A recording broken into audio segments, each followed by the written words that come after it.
Hi అండి, నేను మీరాని. Welcome back to our channel Amma Vanta. ఈరోజు మన వీడియోలో పక్కా పల్లెటూరు రుచితో కాకరకాయ పులుసు అండి. మనకందరికీ తెలిసిందే కాకరకాయ హెల్త్కి చాలా మంచిది, కానీ చేదుగా ఉంటుందని చాలా వరకు తినరు. ఈ విధంగా ఒకసారి ట్రై చేసి చూడండి, అస్సలు చేదు ఉండదండి. అలాగే చిన్నపిల్లలు కూడా చాలా ఇష్టంగా తినేస్తారు. ఇప్పుడు ఈ పక్కా విలేజ్ స్టైల్ కాకరకాయ పులుసు ఎలా చేయాలో వీడియోలో చూసేద్దాం పదండి. ముందుగా ఇక్కడ నేను 1/2 kg వరకు కాకరకాయలు అయితే తీసుకుంటున్నానండి. ఈ విధంగా తొడిమిల్ని కట్ చేసుకొని పైన కొంచెం ముళ్ళులుగా ఉంటుంది కదా, అదంతా కట్ చేసుకొని చిన్న చిన్న ముక్కలుగా కట్ చేసుకోవాలండి. నేను ఇక్కడ కాకరకాయలు రౌండ్ షేప్లో కట్ చేసుకుంటున్నానండి. మీకు నిలువుగా కావాలని నిలువుగా కట్ చేసుకోవచ్చు, అలాగే ఈ విధంగా రౌండ్గా కావాలన్నా కూడా ఈ విధంగా కట్ చేసుకోవచ్చండి. ఈ విధంగా అంతా బాగా క్లీన్ చేసుకున్న తర్వాత లోపల గింజలు కూడా తీసేసి బాగా క్లీన్ చేసుకోవాలండి. ఒకసారి వాటర్ వేసి బాగా కడిగి వంపేసిన తర్వాత మళ్ళీ ఒకసారి వాటర్ వేసి అందులోనే 1 టేబుల్ స్పూన్ సాల్ట్, అలాగే 1/2 టేబుల్ స్పూన్ పసుపు వేసి ఒక 5 మినిట్స్ వరకు ఉడికించుకోవాలండి.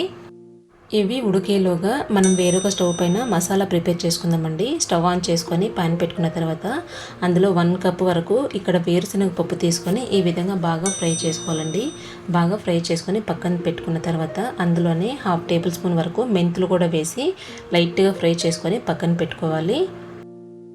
కాకరకాయ ఈ విధంగా కొంచెం ఉడికిన తర్వాత స్టవ్ ఆఫ్ చేసుకొని పక్కన పెట్టుకుందాం. ఇప్పుడు ఒక చిన్న మిక్సీ జార్ తీసుకొని అందులో 1/2 కప్ వరకు చిన్నగా ఉండే ఆనియన్స్ తీసుకుంటున్నానండి. అలాగే 10 లేక 15 వెల్లుల్లిపాయలు, అలాగే ఫ్రై చేసుకున్న మెంతులు, అలాగే ఫ్రై చేసుకున్న వేరుశనగ పప్పు కూడా వేసి బ్లెండ్ చేసుకోవాలి. ఈ విధంగా మిక్సీ పట్టుకున్న తర్వాత అందులోనే నేను ముందే ఒక నిమ్మకాయ సైజంత చింతపండు నానబెట్టి పెట్టుకున్నానండి. ఈ విధంగా నానబెట్టుకున్న చింతపండును కూడా అందులో వేసి ఫైన్గా పేస్ట్గా మిక్సీ పట్టుకోవాలి.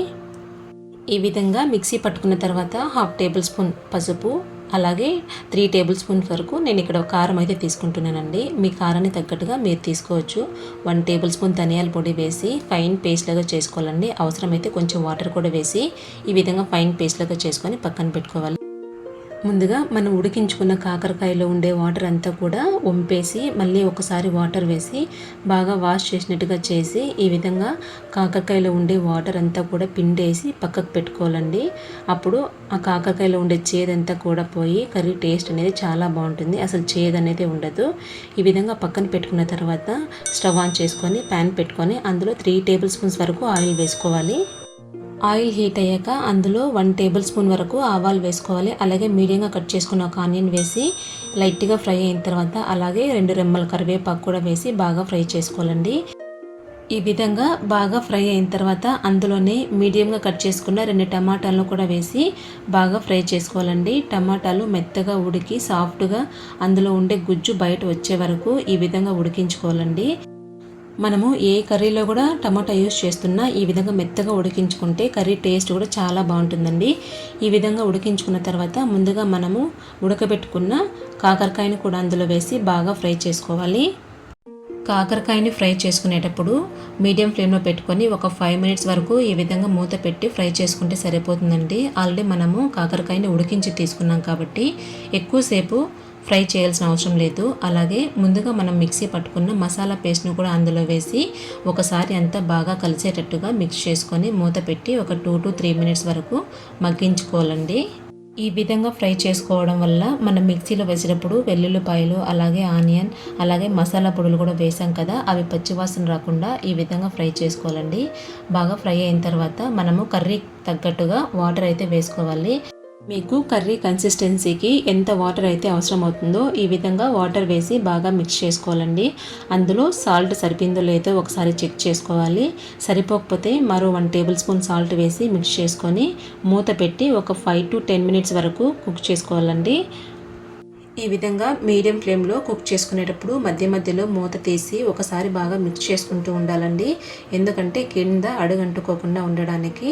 కర్రీ కన్సిస్టెన్సీ కొంచెం తిక్కుగా అయ్యి కర్రీలోంచి ఈ విధంగా ఆయిల్ సపరేట్ అవుతున్నప్పుడు స్టవ్ ఆఫ్ చేసుకుంటే సరిపోతుందండి. సూపర్ టేస్టీగా ఉండే కాకరకాయ పులుసు రెడీ అయిపోతుంది. మీ ఇంట్లో ఎవరైనా సరే కాకరకాయ తినరు అనుకునే వాళ్ళు ఈ విధంగా ఒకసారి ట్రై చేయండి, తప్పకుండా నచ్చుతుందండి. మా ఇంట్లో మా బాబు అయితే పులుసు అంతా పక్కన పెట్టి కాకరకాయలు మటుకే తీసుకొని తినేస్తాడు, అంత ఇష్టంగా తింటాడండి. మీరు కూడా ఈ వీడియో మీకు నచ్చినట్టయితే ఒకసారి ట్రై చేసి ఎలా కుదిరిందో ఒక కమెంట్ చేయండి. అలాగే ఇలాంటి సింపుల్ అండ్ టేస్టీ రెసిపీస్ కోసం అమ్మ వంట ఛానల్ సబ్స్క్రైబ్ చేసుకోండి. Thank you for watching.